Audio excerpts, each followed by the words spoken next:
नमस्कार व्यूअर्स, मैं हूं अमीश देवगन। हनुमान चालीसा की एक चौपाई है, संकट कटे मिटे सब पीरा, जो सुमिरे हनुमत बलबीरा। इसलिए जिन्हें पीड़ा होती है वो सीधा बागेश्वर धाम पहुंच जाते हैं अपनी पर्ची निकलवाने के लिए। और लोगों की पर्ची निकालने वाले बागेश्वर धाम के पीठाधीश्वर धीरेन्द्र कृष्ण शास्त्री जी आज खुद हमारे साथ इस मंच पे मौजूद होंगे, हमारे इस बड़े ऑडिटोरियम में।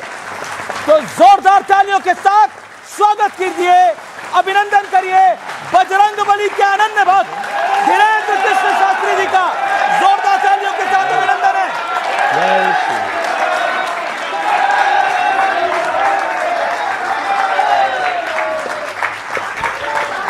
स्वागत है आपका बाबा। बहुत बहुत धन्यवाद। आप कैसे हैं? मैं ठीक हूं, आप कैसे हैं? आइए। बहुत धन्यवाद। जय श्री राम। तो बागेश्वर धाम के पीठाधीश्वर धीरेन्द्र कृष्ण शास्त्री आज हमारे इस मंच पर हैं। एक बार फिर जोरदार तालियां धीरेन्द्र कृष्ण शास्त्री जी के लिए।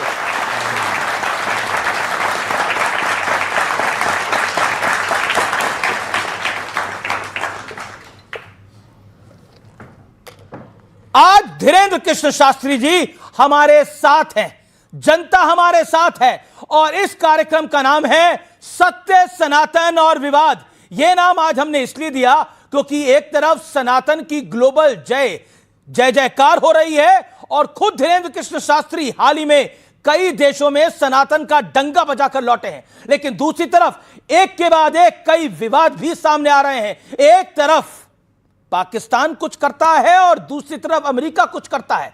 आज इन तमाम विवादों पर हम करेंगे एक बड़ा सार्थक संवाद धीरेन्द्र कृष्ण शास्त्री जी के साथ। बाबा राम राम। राम राम। जय श्री राम। कैसे हैं आप? बड़े लंबे वक्त बाद आपसे ऑन कैमरा मुलाकात हो रही है। हाँ, कैसे हैं आप? कुशल मंगल हैं? हनुमान जी की बहुत कृपा है, जी रहे हैं। भगवान जहां जहां डुलवा रहे हैं तो डोल रहे हैं। तो भगवान की तो कृपा है आप पे, और देश पे भी भगवान की कृपा होनी चाहिए। लेकिन आजकल कई विवाद भी भगवान की कृपा से बड़े फल फूल रहे हैं। मैं एक एक करके शुरू करूंगा, लेकिन शुरुआत मैं करता हूं। आप हिंदुओं को एकजुट करने की बात करते हैं, लेकिन यहां तो साधु संत ही नहीं एक रह पा रहे हैं। विवाद फल फूल रहे हैं, कुछ फल फूल में पानी पौधा आप लगा देते हैं। मेरा काम तो खबर दिखाना है बाबा। तो विवाद देखिए, दुनिया में हमेशा से ही बहुत पूर्व काल से देवताओं में भी मत्सर रहा। एक होता मच्छर, एक होता मत्सर जी। मच्छर बाहर से काटता है, मत्सर अंदर से काटता है। मत्सर का मतलब होता है कि अपने अंदर दूसरों को बढ़ते हुए देख करके जी जलन पैदा होना, इसका नाम है मत्सर। देख ना सकें पराई विभूति। तो ये आदिकाल से रहा, देवताओं में रहा, इंद्र के समय में भी रहा, तो कोई नई बात नहीं है।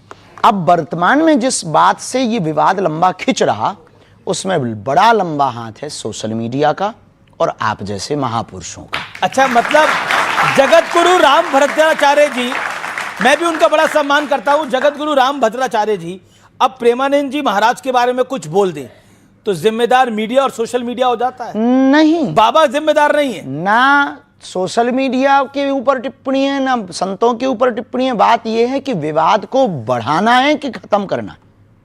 वो तथ्य हो गया, अपनी तरफ से सफाई भी हो गई जी। अब उस पर बार बार डिबेट करना, बार बार पोस्ट वायरल करना, मतलब पानी डालना है।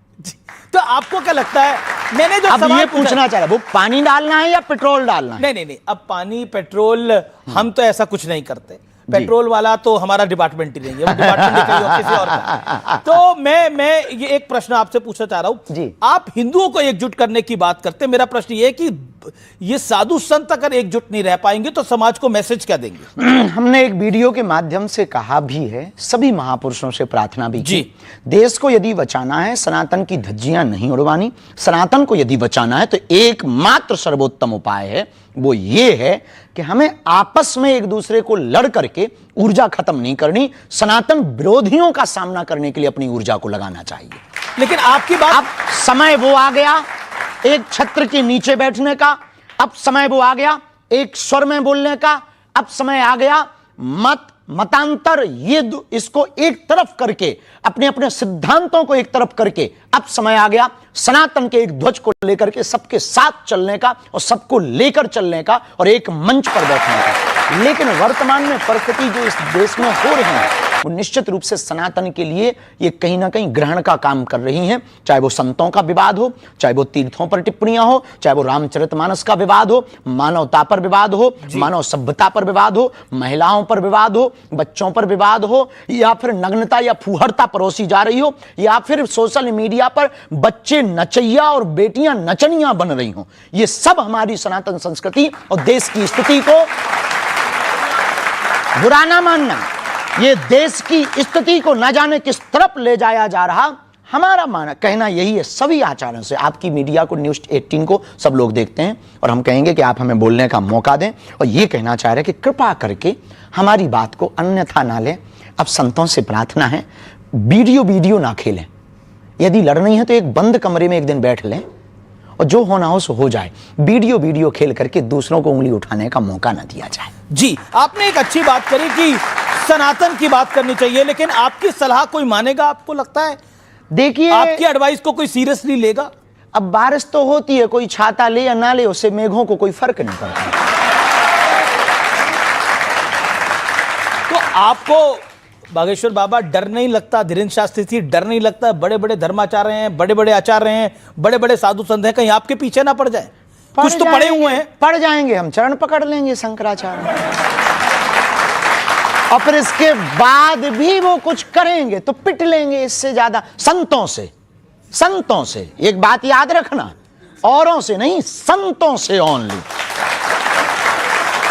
बाकी तो डरते तो हम किसी के बाप से नहीं है।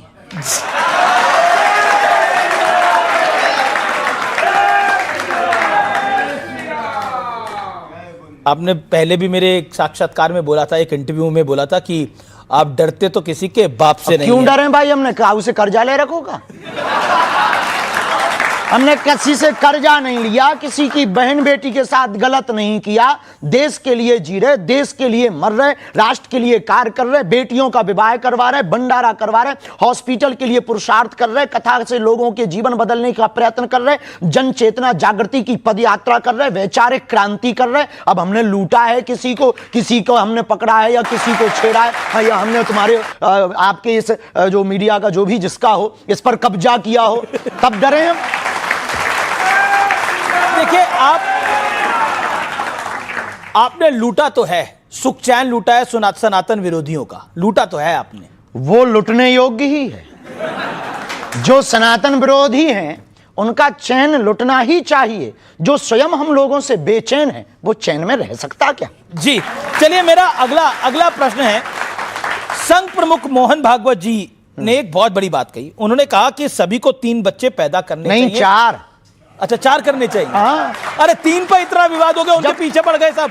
चच्चे के 30 बच्चे हो सकते हैं। किसके? चच्चे के 30 बच्चे हो सकते हैं, तो हिंदुओं के 4 क्यों नहीं हो सकते हैं? और क्या बुराई है 2 बच्चे घर के लिए, 1 बच्चे संघ का के लिए और 1 बच्चे हिंदू राष्ट्र का लिए? ये तो फिर फैमिली प्लानिंग का तो बैंड ही बच जाएगा पूरा। है जी, फैमिली प्लानिंग का तो बैंड ही बच जाएगा। जब उनके 12-12 बच्चे खा पी लेते भगवान की कृपा से, तो 4 नहीं पाल पाओगे? तो कहा जाता था हमारे 2 कॉन्सेप्ट बदल गया है अब। नहीं, अब तो उल्टा जमाना आ गया, ना बच्चे जीवन कटे अच्छे। जी, आजकल तो बड़ा उल्टा जमाना आ गया है। आपको लगता है बच्चे होने चाहिए? बिल्कुल होने चाहिए, 4 होने चाहिए, हमने बोला नहीं है। बच्चे पसंद है आपको? भाई बच्चे किसको? बच्चे तो भगवान का रूप होते हैं। कौन ऐसा है जो बच्चों से विरोध रखता हो या ईर्ष्या रखता हो? अच्छा, एक आपके पुराने इंटरव्यू से मैंने एक कुछ निकाला है, वो मैं आपको प्ले करके दिखाता हूं। आप ही ने कहा था। कह दिया होगा। प्ले करते हैं। आप भी अपना परिवार बढ़ाना चाहते हैं क्या? बहुत जल्दी बढ़ाए तो विवाह करेंगे आप? पक्का है, उसमें कोई संदेह नहीं। ये कोई गुनाह थोड़ी है, आपकी भी तो हुई होगी। तो लड़की देख ली है आपने या देख रहे हैं? अभी तो नहीं देखी। अभी नहीं देखी। आपको मिले तो खबर खींचिएगा। तो अब से कुछ दिन पहले, कुछ साल पहले तक तो आपने लड़की नहीं देखी थी, आपने देख ली है? हमने तो कई सारी वीडियो में, हाँ अनऑफिशियली है भैया, ऑफिशियली है। तो उसमें देखो वीडियो में हम पूछ रहे हैं कि आपको बच्चे भी पसंद है, आप कहते हैं 4 भी होने चाहिए, तो अब आपकी जब शादी होगी तो कितने करने का प्लान है? अब ये पहले शादी तो हो जाने दो, फिर भी योजना तो बनाई होगी, घर बस जाने दो। हम योजना से तो हम तो ये हमारा एक ही नियम है, कोई नियम नहीं है जी। तो विवाह के रास्ते में कुछ कहानी आगे बढ़ी? अभी तो नहीं, अभी नहीं, अभी बहुत सपने हैं। हमारी एक आदत है, हम सपने युवान बच्चों को भी कहेंगे अपनी जिंदगी से, हम सपने सोते हुए नहीं देखते, जगते हुए देखना चाहते हैं। जब तक इस देश के लिए कुछ बड़ा नहीं करेंगे, जब तक हॉस्पिटल का निर्माण कार्य पूरा नहीं हो जाएगा, हमारा क्षेत्र आदिवासियों का क्षेत्र है, हमारा क्षेत्र दीनहीनों का क्षेत्र है, हमारे क्षेत्र में लगभग 15 किलोमीटर में कोई बहुत बड़ा हॉस्पिटल नहीं है, इसलिए हमने निर्णय लिया है कि हम मंदिर नहीं अस्पताल बनाएंगे। ये बड़ा बड़ा निर्णय है और बहुत बड़ा हॉस्पिटल आप बना रहे हैं, कैंसर हॉस्पिटल आप बना रहे हैं, इसके लिए वाकई जोरदार तालियां आपके लिए। लेकिन बाबा, आरएसएस चीफ ने एक और बात कही कि हिंदुत्व जो है, हिंदुइज्म जो है, वो सेकुलरिज्म की गारंटी है। इस बात से आप सहमत हैं?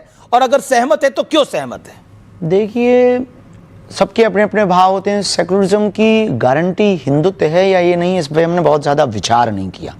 हम इतना कहेंगे कि सत्य, झूठ का बाजार इसलिए चलता है क्योंकि सत्य के सौदागर होते हैं, और झूठ की महिमा भी तब तक है जब तक सत्य है, और सत्य की महिमा भी तब तक है जब तक झूठ है। यदि सभी सत्यवादी हो जाएंगे तो फिर झूठ कहां जाएगा, और फिर सब सत्यवादी हो जाएंगे तो तोड़ खत्म हो जाएगा। तो क्या मुसलमानों की वजह से सेकुलरिज्म नहीं है, सिर्फ हिंदुओं की वजह से सेकुलर है भारत? देखिए, भारत में हिंदुओं को और हिंदुत्व को खतरा हिंदुओं से, अच्छा, मुसलमानों से तो बहुत बाद में। हिंदुओं का खतरा हिंदुओं से, उन हिंदुओं से जो खाते भारत का है, गाते पाकिस्तान का। कौन है ऐसे आपकी नजर में? आप जैसे फॉर एग्जांपल आपकी न्यूज़ों पर बहुत लोग आते रहते हैं जो कहते रहते हैं कि हमें भारत में डर लगता है। आपकी न्यूज़ों पर आते रहते हैं कि ये सब भगवा आतंकवाद है। आपकी न्यूज़ों पर आते रहते हैं जो हिंदुत्व पर टिप्पणी करते, आपकी न्यूज़ों पर आते रहते हैं जो पदयात्रा पर टिप्पणी करते, आपकी न्यूज़ों पर आते रहते हैं जो सनातन पर टिप्पणी करते, आपकी ही न्यूज़ पर आते रहते हैं जो गजवाए हिंद चाहते हैं। हम भगवाए हिंद चाहते हैं, भगवाए हिंद चाहते हैं आप, लेकिन आपने भगवाए हिंद में फिर हम टोकें जी। भगवाए हिंद में यह गारंटी है कि मुसलमान रहेंगे, भगवाए हिंद में यह गारंटी है कि सिख ईसाई सब रहेंगे, पर गजवाए हिंद में यह गारंटी नहीं है कि हिंदू रहेंगे जी। लेकिन मैं भगवा हिंद और गजवा हिंद पर भी आऊंगा, लेकिन आपने युवाओं की बात करी। आजकल का युवा जो है वो ज्यादा रील में रहना पसंद करता है, रियल में रहना पसंद नहीं करता। वो रिलेशनशिप में यकीन नहीं करता, सिचुएशनशिप में यकीन करता है। क्या कहना चाहेंगे? बहुत अंग्रेजी बोल दिया आपने, इतनी अंग्रेजी हमारे ऊपर से निकल जाती है, इसका हिंदी बता दो, हम जवाब देंगे। जी, बेसिकली उसे लगता है कि शादी ब्याह में कुछ नहीं रखा, हम किसी के साथ रहें, हम कुछ भी करें और हम आगे बढ़ें। पश्चिमी कल्चर है, विदेशी कल्चर है, पश्चिम देशों का, भारत का नहीं है। हमारा भारत इसलिए महान है क्योंकि यहाँ मर्यादा है, यहाँ संस्कृति है, यहाँ व्यापार बाद में परिवारवाद पहले है। तो हमारे भारत में परिवार की प्रमुखता है, हमारे भारत में मर्यादा है, हमारे भारत में प्रभु श्री राम का चरित्र इसलिए गाया जाता है कि सूर्पनखा जैसी एक दूसरी स्त्री प्रपोजल लेकर आती है तो भगवान राम कहते हैं कि हमें स्वीकार नहीं है, एक पत्नी व्रत धारण करते हैं। ये हमारा भारत है, ये हमारी मर्यादा है। और रामचरितमानस की खूबी देखना, राम जी के सामने जब सूर्पनखा कहती है कि तुम सम पुरुष न मोसम नारी, आपके समान पुरुष नहीं, हमारे समान नारी नहीं। हम युवान बच्चों को, रामायण पढ़ने वाले प्रेमियों को कहना चाहेंगे, जरा सीखना प्रभु श्री राम से। जो लोग कहते हैं कि हमारी गलती नहीं है, उनको सीखना चाहिए कि वो बहका दिया इसलिए हम बहक गए। उनके मुंह पर यह सबसे बड़ा तमाचा है रामचरितमानस का पात्र कि जब सूर्पनखा आती है वो कहती है कि आपके समान पुरुष नहीं, हमारे जैसी नारी नहीं। तब राम जी जवाब उससे बात उससे करते हैं, लेकिन सीतः चितय कही ते ही बाता, देखते जानकी माता की तरफ है, बात सूर्पनखा से करते हैं। किसी ने पूछा कि बात आपसे सूर्पनखा कर रही पर आप देख जानकी जी की तरफ क्यों रहे? तब प्रभु श्री राम ने जवाब दिया कि कोई पराई नारी हम पर डोरे डालने आवे तब अपनी वाली को देखना चाहिए। जी, लेकिन अब तो ये पूरा कॉन्सेप्ट बदल गया है, अब तो ये पूरा सिस्टम बदल गया है। इस पर आप क्या कहना चाहते हैं? हम इस पर यही कहना चाहेंगे कि यदि आप अपनी मूल संस्कृति से भटकेंगे तो ना आपका बेड़ा पार होगा, ना देश का बेड़ा पार होगा। भले ही विचार नए रखो पर संस्कार पुराने रखो। जी, विचार नए, संस्कार पुराने। जी, लेकिन अब आप बात हिंदू राष्ट्र की करते हैं, अब हिंदू राष्ट्र की बात भी पुरानी हो गई। हाँ हो गई पुरानी, पर बात पुरानी हुई है, विचार तो हमेशा नया है, हिंदू राष्ट्र जब तक बन नहीं गया। जी चलिए, कुछ ऑडियंस से प्रश्न है, वो प्रश्न ले लेते हैं। किस किस का प्रश्न है वो अपना हाथ खड़ा करें, हम सवाल लेंगे। महाराज जी, क्या साधु सन्यासी और कथावाचकों के मंच पर नेताओं का आना उचित है? देखिए, राजपीठ और व्यासपीठ दोनों एक दूसरे के पूरक हैं। व्यासपीठ जो परंपरा और जो संकेत करे, उसमें यदि राजपीठ के लोग सुधार के लिए, अपने जीवन में आत्मसात करने के लिए आते हैं तो कोई बुराई नहीं है। हम जिस सनातन धर्म व्यासपीठ की परंपरा में बैठते हैं, उस व्यासपीठ से बिगड़े को भी गले लगाने की क्षमता रखते हैं। फिर राजनेताओं की तो बात अलग है। सुधारने के लिए कोई भी आ सकता है, सुधारने के लिए नया आए। जी जी, व्यासपीठ ज्ञान लेने की जगह है, देने की जगह नहीं है। व्यासपीठ सनातन को चमकाने की जगह है, खुद का चेहरा चमकाने की जगह नहीं है। सवाल। जय श्री राम महाराज जी, मेरा प्रश्न ये है कि हमें मंदिर जाके पूजा करनी चाहिए या घर पे नाम जप करना चाहिए? क्या चीज मंदिरों बेटर की है? व्यवस्था इसलिए क्योंकि हम मंदिर जाएंगे तो हमारे आदि जगत गुरु शंकराचार्य भगवान ने, जब बौद्धिज्म बहुत ज्यादा बढ़ रहा था, जब बहुत ज्यादा धर्मांतरण हो रहा था, मतांतरों के कारण, मतभेद के कारण, उस वक्त कम उम्र की आयु में आदि जगत गुरु शंकराचार्य भगवान, जो स्वयं शंकर का ही अवतार थे, चारों मठों की उन्होंने स्थापना की। मंदिरों की स्थापना करने के पीछे एकमात्र ध्येय यह था कि भगवान तो मन मंदिर में बैठा है, लेकिन यह भव्य मंदिर इसलिए बनाकर के मठ की स्थापना की कि हिंदू यहां आकर के विचार करे और अपने सनातन को बचाने के लिए एकता करे और एकजुटता में आवे। इसलिए मंदिरों में शांति, हवा सब जगह है, लेकिन जब भी आपको धूप या गर्मी लगे तब पंखा के नीचे ही हवा लगती है। ऐसे ही परमात्मा सब जगह है। जी अच्छा, एक आप पर आरोप है, आरोपों की झड़ी लग रही है। सवाल ले लेते हैं, क्या सवाल है आपको, बोलिए। सर, छत्तीसगढ़ बस्तर का हूँ सर। बहुत अच्छी जगह है सर, सवाल ये है कि धर्मांतरण को लेकर जो बस्तर में भोले भाले आदिवासी जो धर्मांतरण का शिकार हो रहे हैं, उसके लिए आपकी योजना क्या है सर? क्योंकि हर दूसरे दिन यात्राएं हम कर ही रहे हैं, भविष्य में छत्तीसगढ़ में रथ यात्रा करेंगे और उसकी योजना सिर्फ यही है कि हिंदू को स्वयं जगना पड़ेगा। एक अकेला धीरेन्द्र कृष्ण शास्त्री की जिम्मेवारी नहीं है भारत को हिंदू राष्ट्र बनाने की, हॉस्पिटल बनाने की या धर्मांतरण रोकने की। इस देश के प्रत्येक व्यक्ति को बाबा बागेश्वर बनना पड़ेगा, तभी भारत हिंदू राष्ट्र होगा। जी, लेकिन अब मैं आप पे, यही हमारी योजना है। आप पर एक आरोप है कि आपका पॉलिटिकल झुकाव जो है वो एक पॉलिटिकल पार्टी की तरफ है। नो, बिल्कुल भी नहीं। हमसे सब जुड़े हैं। हमसे हमारे मध्य प्रदेश के कांग्रेस के पूर्व मुख्यमंत्री कथा करवाते हैं, कमलनाथ जी।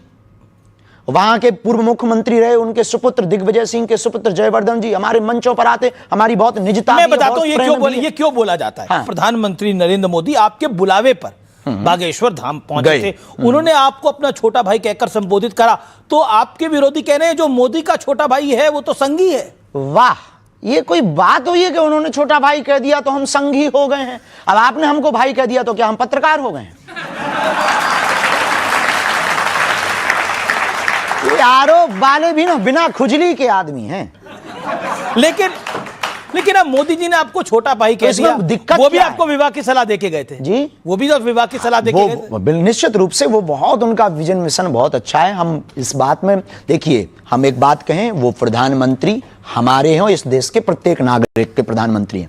प्रधानमंत्री का कर्तव्य है प्रजा से प्यार करना। ये प्रधानमंत्री क्योंकि उस पद पर बैठे हैं, उनका प्रजा से प्यार करना कर्तव्य है। और हमारा एक पीठ के पीठाधीश्वर होने के नाते, एक सनातन के सिपाही होने के नाते हमारा कर्तव्य आमंत्रण देना। हमने सबको आमंत्रण दिया और आपके मंच से हम फिर कहना चाहते कि 2026 में 15 फरवरी को फिर से 300 मातृ पितृहीन हम बेटियों का विवाह करवा रहे। यदि किसी पार्टी के नेता के अंदर भाव जगे, हमारी प्रार्थना है सपा, बसपा, कांग्रेस, बीजेपी और निर्दलीय जितने दल हैं, उन सब से प्रार्थना है, उनके चीफों से प्रार्थना है, यदि आपके अंदर भाव जगे, हमारा आमंत्रण स्वीकार करें। अब मोदी जी आपको छोटा भाई कहते हैं, वो हमें छोटा भाई कह के गए। ये लोग और आवे तो हमको और छोटा कह दें, हमें दिक्कत नहीं है, या बड़ा कह दें। हम मना नहीं करेंगे। सबके भाव है, उनका विजन मिशन बहुत अद्भुत है। इस देश में ऐसा प्रधानमंत्री आया जिसने राम की भी चर्चा की और आम आदमी की भी चर्चा की, खेल की भी चर्चा की तो रेल की भी चर्चा की। एक ऐसा प्रधानमंत्री आया जिनके सामने राम जी भी विराजमान है, कृष्ण कन्हैया भी बैठेंगे। जी चलिए, आपने कृष्ण कन्हैया की बात करी। मोहन भागवत ने बोला कि अयोध्या, मथुरा, काशी हिंदुओं का मूल मुद्दा है इस देश के अंदर। आप इससे सहमत हैं? हम संभल को भी जोड़ रहे हैं, संभल को भी जोड़ रहे हैं। देखिए ऐसे समझो, बिना तर्क के थोड़ी समझना है। तुम लोग ना तुरंत ताली ठोकते हो। त्रेता में राम जी प्रकट भय, बात सही है, तो अयोध्या में राम जी बैठ गए। अब आता है दूसरा युग, कौन सा? द्वापर, तो बैठेंगे कौन? फिर आएगा कलयुग, तो संभल। तो संभल में भी तो नरेंद्र मोदी हो ही आए हैं, प्रधानमंत्री तो संभल हो ही आए हैं, कल की धाम। बहुत अच्छी बात है, तो जाने में क्या दिक्कत है? वो तो देखो प्रधानमंत्री हैं देश के, वो कहे उनके पूरे देश में, वो हर गांव जा सकते हैं, कोई बुराई तो जी। हम राजनेता थोड़ी हैं कि हम टिप्पणियां करें इस पे। हम पे तो सनातन की बात पूछो भैया। अच्छा, सनातन की बात पूछने से पहले थोड़ी राजनीतिक बात पूछ लेता हूं। अखिलेश यादव का आरोप लगाया कि धीरेन्द्र शास्त्री 50 लाख रुपए लेते हैं, वो भी अंडर द टेबल। मिले नहीं है, इंतजार है कि कोई दे के जाए। हम तो कहते ऊपर टेबल पे दे जाए, बाढ़ में गए अस्पताल में लगाएंगे, भंडारे में लगाएंगे। वैसे ही अभी हम कर्जा में हैं, कर्जा चुका लेंगे। आप तो साधु हैं, संत हैं, बाबा हैं, आप क्या करेंगे इतने पैसों का? हाँ, हम कुछ करेंगे नहीं, बेटियों का विवाह करेंगे। जब इस देश में नाचने वाले करोड़ों ले सकते हैं तो साधु दक्षिणा लेकर के। जब इस देश में विमल गुटखा का, अन्य गुटकों का प्रचार करने वाला करोड़ों ले सकता है, इस देश में सट्टा खिलवाने वाला करोड़ों ले सकता है, इस देश में अश्लीलता, नग्नता फैलाने वाले सिंगर करोड़ों ले सकते हैं, तो साधु यदि 2-5 रुपया लेकर के गरीब बेटियों का घर बसवा दे, अस्पताल बनवा दे, तो बुराई नहीं है। देश के लोगों को दिल खोल करके करना चाहिए। हम चाहते हैं कि इस देश में हर व्यक्ति हमारे जैसा काम करे। लेकिन अब देखिए, आप कहते हैं कि किसी नाचने वाली को या फिर किसी नाचने वाले को इतने पैसे मिल सकते हैं। आपको इन नाचने वालों से, एक्टर से दिक्कत है क्या? संजय दत्त तो आपके दोस्त हैं। किसी से दिक्कत नहीं, वो हमारे सब प्रिय है, हमें दिक्कत नहीं है। हमें दिक्कत है ये जो बीच में बोलने वाले खुजली वाले हैं, उनसे। तो ये जो अखिलेश यादव जी का 50 लाख वाला बयान था, ये खुजली वाला है या दूसरा है? हम कुछ कह नहीं सकते, नेताओं पर हम कोई बयान देते नहीं। इस पर नेता तो आप पे देते हैं बयान, वो देते रहते हैं, चूंकि अपन तो साधु हैं, गंगा में तो सब स्नान करते हैं। अच्छा, ऐसा क्यों है? अखिलेश यादव भी आपको कहते हैं, तेज प्रताप यादव भी आपको कहते हैं, वो आपके बिहार दौरे से खुश नहीं थे। नहीं, ऐसा नहीं है। कुछ चीज़ें बड़ी बनाई जाती हैं, उनका मंतव्य बिल्कुल भी गलत नहीं होता है, और गलत होता भी हो तो हम कुछ कह भी नहीं सकते। देखो भाई, हमारे लिए सब समान है। जितने प्रधानमंत्री नरेंद्र मोदी जी प्रिय हैं, उतने ही कमलनाथ जी प्रिय हैं, उतने ही हमको अखिलेश जी भी प्रिय हैं, उतने ही तेजस्वी जी भी प्रिय हैं। हम सबके लिए साधुवाद आशीर्वाद देते हैं। भगवान करे उनको सद्बुद्धि मिले, और जो वो कह रहे हैं वो अपनी विचारधारा से। कई बार ना जब ब्रीफिंग फीडबैक गलत पहुंचती है तब व्यक्ति कुछ भी बोल देता। अब तुम्हारे कान में आके कह दे कि बाबा जी तो गड़बड़ है, तो हम कितने भी बढ़िया बने रहे, पर तुम्हारा कान भरने वाला इतना बोल दे तो आप उसी नजर से तो आपके बारे में कौन कान भर रहा है? हमें नहीं है पता है, अब वो जाने कि जिनके कान भरते हैं। अच्छा, हमें तो कोई दिक्कत ही हुई नहीं। एक काउंटर पॉइंट आता है, आप कहते हैं कि अब वो लोग क्या करते हैं, नाचने वाले क्या करते हैं, एक्टर क्या करते हैं, वो एंटरटेन करते हैं, और एंटरटेनमेंट की तो एक कीमत होती है। हाँ, देखो, वो मनोरंजन करते हैं, साधु मनोभंजन करता है। जी, दोनों में अंतर है। क्या अंतर? दोनों में जमीन आसमान का अंतर। आपकी नजर में क्या अंतर है? मनोरंजन से सिर्फ कुछ क्षणिक जीवन में बदलाव आता है, मनोभंजन से पूरा जीवन बदल जाता है। जैसे महात्मा प्रेमानंद, जैसे जगतगुरु पूज्य रामभद्राचार्य और अन्य संत, कई बार हम भी सुविचार देते हैं, कई बच्चे उसको सुन करके। ऐसा क्यों है कि साधु संतों की बात कई बार वो बोलना कुछ चाहते हैं, कह कुछ जाते हैं, और फिर कंट्रोवर्सी हो जाती है? आपके साथ भी अक्सर कई बार हुआ है। हमारे साथ भी होता है। देखिए, अपने हर शब्द के अर्थ के अनेक शब्द के अनेक अर्थ, शब्दा नाम अनेका अर्था, हर शब्द के अनेक अर्थ होते हैं, सबकी अपनी अपनी दृष्टि होती है। हम यहाँ खड़े हैं तो कहेगा बाबा चेहरा चमकाने आ गया, बाबा देखो मीडियाबाजी कर रहा है, बाबा को टीवी में बने रहने का बड़ा शौक है, बाबा को वायरल होने का बड़ा शौक है, बाबा तो दिल्ली में डोल रहा। कुछ लोगों का ये दर्शन है, बहुत बढ़िया है, कम से कम सनातन में कोई बोलने वाला तो है। कुछ ऐसा भी कह रहे हैं, कुछ ऐसा कह रहे हैं, अरे गुरु बहुत बेस्ट है, ये करोगे तभी सनातन बचेगा। आप कहते भी हो करते भी हो, तो अपनी अपनी दृष्टि हो। जैसे आप हो, अब हमारी दृष्टि में आप बहुत बढ़िया पत्रकार हो, आपका वर्तमान प्रेजेंटेशन बहुत अच्छा है और बहुत जल्दी अपने शब्दों को बदलकर सामने वालों को फंसाने की कला आप जानते हो हमारे अंदर, और सत्य बोलने की कला है, बेबाकी से बोलने की कला है। आप पिछड़ते नहीं हो, न्यूज 18 अपनी बात से कभी हटता नहीं है, हमें बहुत अच्छा लगा। लेकिन कुछ लोग कहते हैं वाह, अरे ये तो फलाने की मीडिया है, ये तो फलाने, कुछ लोग गोदी मीडिया कह देते। तो ये अपने अपनी दृष्टि है, आपके प्रति भी ऐसी दृष्टि रखते, हमारे प्रति भी कुछ लोग। अब कोई किसी को प्रभु श्री राम भगवान दिखाई देते, किसी रावण को राजकुमार दिखाई देते थे। तो अपना अपना चश्मा का खेल है, आपने व्हाइट चश्मा लगा रखा, कुछ लोगों ने काला लगा रखा। काले चश्मे वालों को आप मैसेज क्या देना चाहोगे? कुछ भी नहीं, भगवान तुम्हारा भला करे, भजन करो भैया। और क्या देंगे भैया, हम तो साधु आदमी, हम किसी से विवाद थोड़ी करेंगे, हम तो यही कहेंगे भैया। आप विवाद करते नहीं, लेकिन विवाद हो जाते हैं। अब हो जाते हैं तो देखो, हम किसी विवाद, एक तो किसी को छेड़ते नहीं है, कोई छेड़े तो छोड़ते नहीं, बस सीधा सा। अच्छा, क्योंकि आपने भगवा हिंद की बात करी, हिंदू राष्ट्र की बात करी, क्या ये सांप्रदायिक सोच नहीं है? क्या ये कट्टर सोच नहीं? वाह, गजवाए हिंद अच्छी सोच है। नहीं, उसको तो किसी ने अच्छा नहीं बोला। हाँ, तो उसी के जवाब में, काउंटर में, कि आप गजवाए हिंद मांगोगे, हम भगवाए हिंद बना देंगे। लेकिन फिर ये ध्रुवीकरण होता है इससे ना। ध्रुवीकरण वो कर रहे हैं, हम थोड़ी कर रहे हैं भाई साहब, हमें क्या लगी। अब किसी ने कहा, हमारा सीधा सा सिद्धांत है, कुछ लोग इस देश में तिरंगे में चांद देखना चाहते, हम चांद पे तिरंगा देखना चाहते। लेकिन जब आप गजवा हिंद की इस बात भी कट्टर सोच है, और भगवा ये हिंद कट्टर सोच नहीं है, भगवा ये हिंद है वसुधैव कुटुंबकम। कैसे? ऐसे कि हम सनातनी परंपरा में किसी को मारने पर भरोसा नहीं रखते, हमने तलवारों की नोक पर कभी भी धर्मांतरण नहीं करवाया है, हमने कभी भी किसी भी बहन बेटियों के बांग्लादेश में एक घटना हुई है, जरा देख लीजिए कि कितनी कट्टरता सोच होती है कुछ लोगों के अंदर, कि कितनी मानसिकता गिरी हुई। 9 वर्ष की बच्ची के साथ में 6 महीने पहले रेप हुआ और लगभग 29 लोगों ने रेप किया। उसकी मां चिल्लाती रही चौराहे पर, लेकिन रेप हुआ। क्यों? क्योंकि वो बच्ची सिर्फ हिंदू थी। ये सोच है कुछ लोगों की, हम इस सोच के खिलाफ हैं, हम मुसलमानों के खिलाफ नहीं हैं। हम अब्दुल कलाम को भी सलूट करते हैं और रस खान के भी दोहा गाते हैं।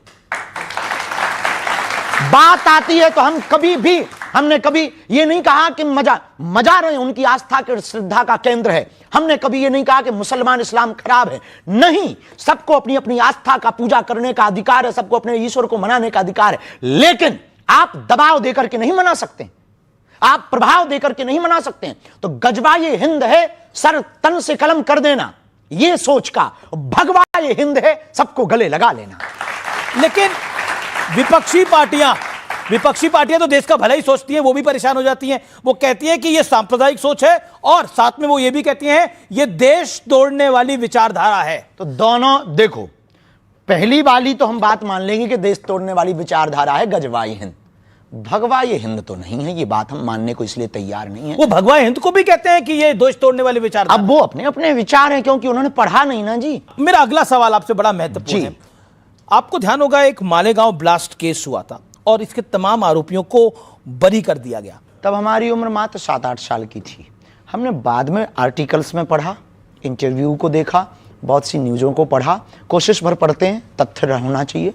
उस वक्त विदेशी ताकतों ने सोच समझ करके एक ट्रेंड चलाया था, थीम भगवा आतंकवाद, सोची समझी साजिश में, और पूरे देश में एक थीम वायरल हुई थी, भगवा आतंकवाद।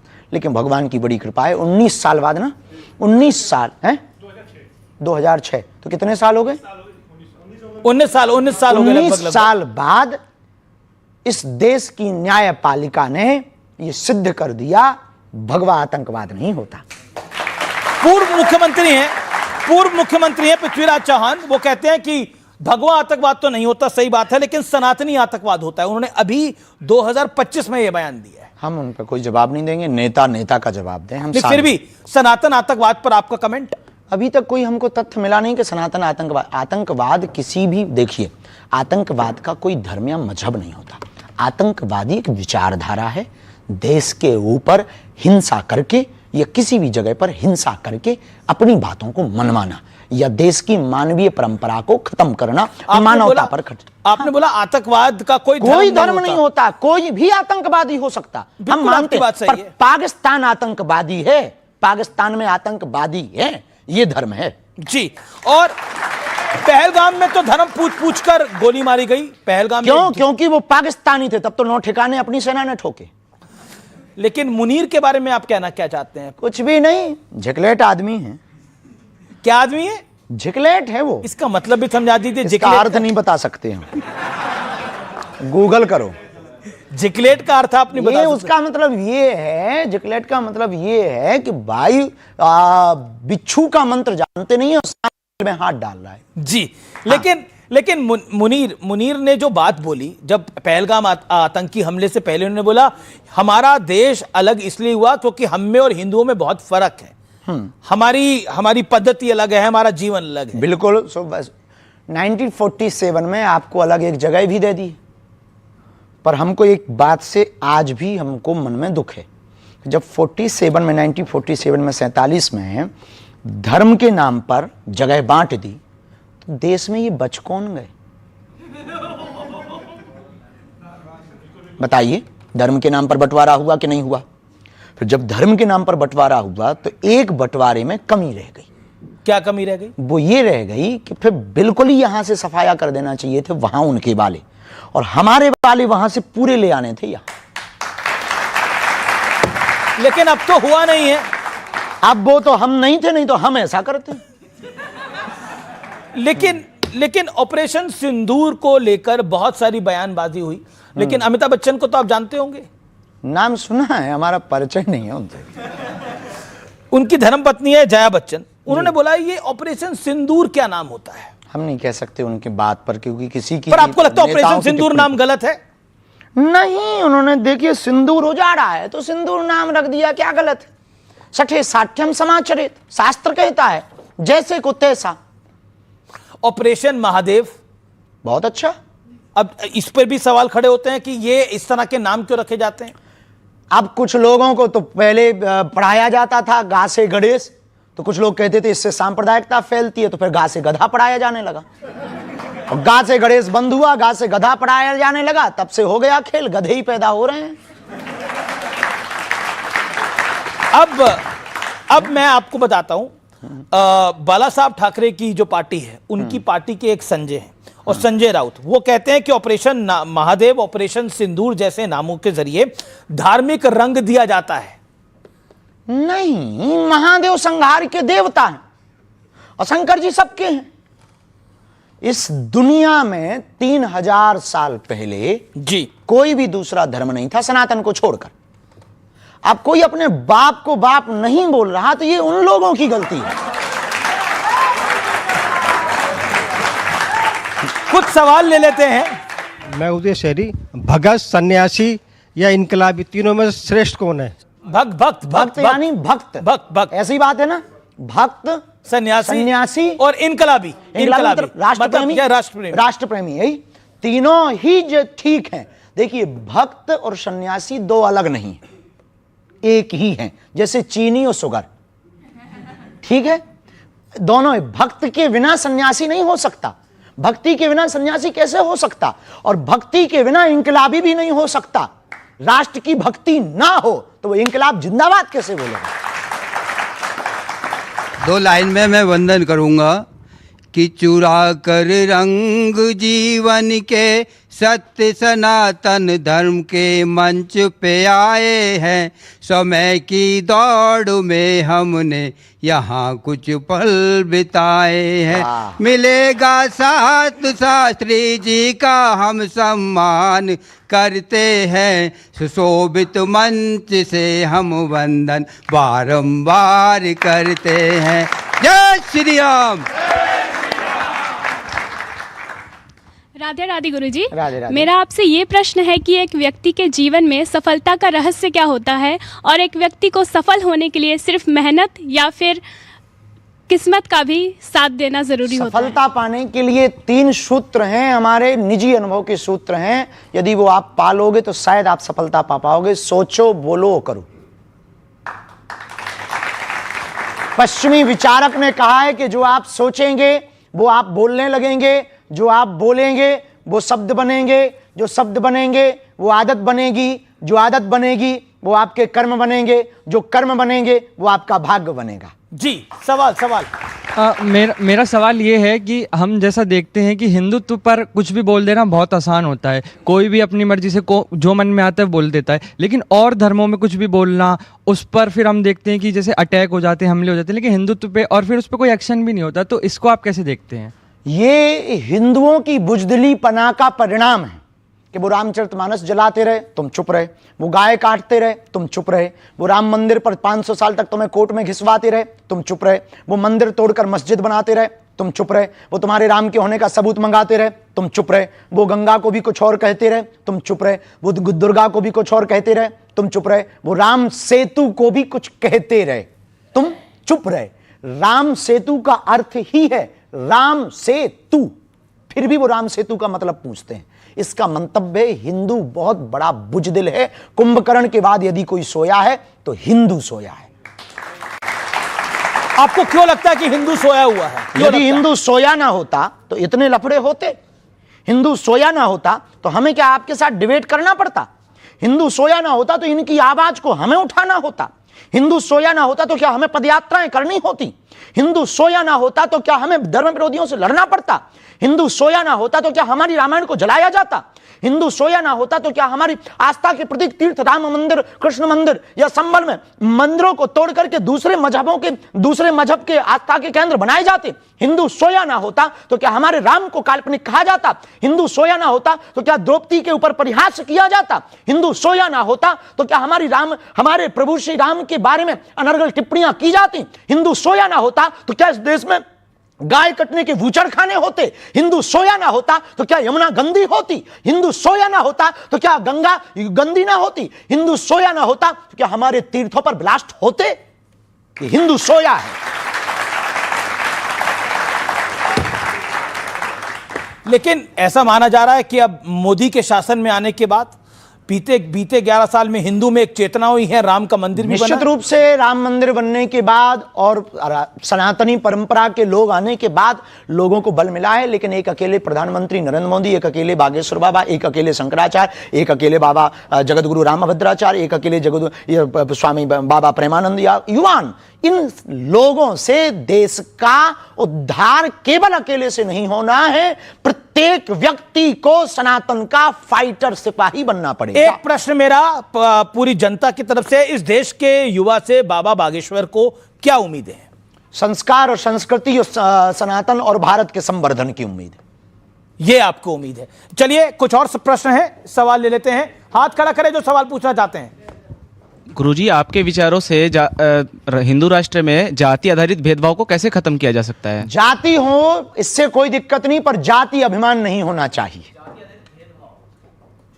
भेदभाव है उसको कैसे खत्म किया जा सकता है? उसको विचारों से ही खत्म किया जा सकता है, तलवारों से तो नहीं किया जा सकता है। वैचारिक संगठन, पदयात्रा, सामाजिक समरसता के भोज व साथ ही साथ मंदिरों में बैठक व्यवस्था, अब देवालयों में बैठक व्यवस्था, जगह जगह नुक्कड़ चाय की चौकड़ी पर भेदभाव की शून्यता, विचारों को बार बार आदान प्रदान करना और सामाजिक समरसता के लिए बार बार प्रकल्प को करना, कथा को करवाना, भोजन भंडारे को करवाना और लोगों की मदद करना, दीनहीनों को गले लगाना, इससे ही जातिगत भेदभाव मिट सकता है। जी जी जी गुरुजी राधे राधे। गुरुजी, ये मैं पूछना चाहता हूँ कि बाबा जी की पर्ची बड़ी या प्रेमानंद जी महाराज की भक्ति?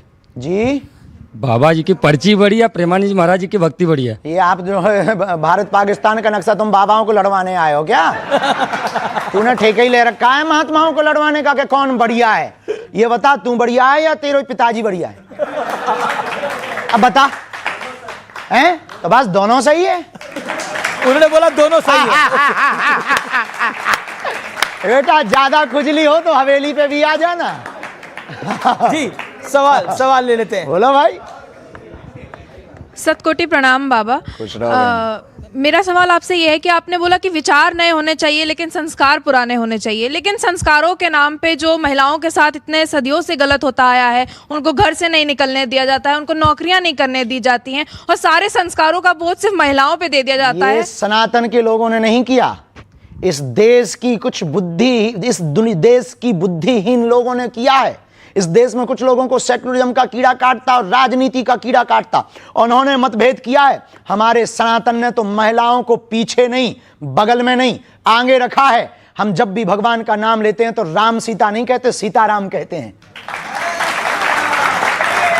हम जब भी भगवान का नाम लेते हैं तो श्याम राधे नहीं कहते, राधे श्याम कहते हैं।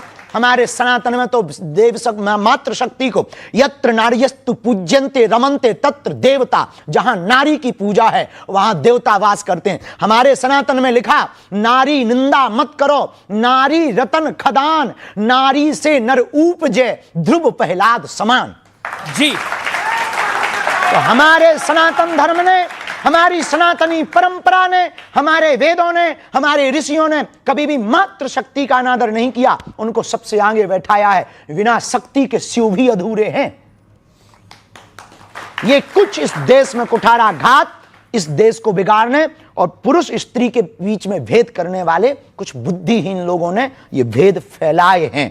हमारे सनातन में ये भेद नहीं है। महाराज जी, मेरा प्रश्न ये था, जिस प्रकार आपकी रुचि जिस प्रकार बजरंगबली में, उसी प्रकार से हम अपनी रुचि कैसे अपने इष्ट में लाएं और किस प्रकार नाम में रुचि और प्रीति बढ़ाएं? देखिए, भगवान के प्रति रुचि बढ़ाने के लिए उनके निरंतर महापुरुषों की वाणियों से उनकी कथाओं को श्रवण करना, उनकी लीलाओं को श्रवण करना, उस पर चिंतन करना, उसको अनुभव और महसूस करना। जब छोटी छोटी बातों में आप सजगता ले आएंगे, महसूस करने लगेंगे, तो आपको लगेगा कि आपका नाम जप में रटन लग गई है और आप आज जपा जप विधि में आ जाएंगे। अनवरत आपके जिह्वा से नाम जप चलने लगेगा और जब आप प्रेमास्पद में भर जाएंगे। स्वामी रामकृष्ण परमहंस जी से यही प्रश्न किसी ने किया कि हमको भगवान को पाना है, आप उपाय बताओ। उन्होंने कहा कल आना। वो बेचारा कल चला गया। बोले नदी चल, वो बेचारा नदी चला गया। अब परमहंस जी नदी में कूद गए। अब बोले तू भी आ जा।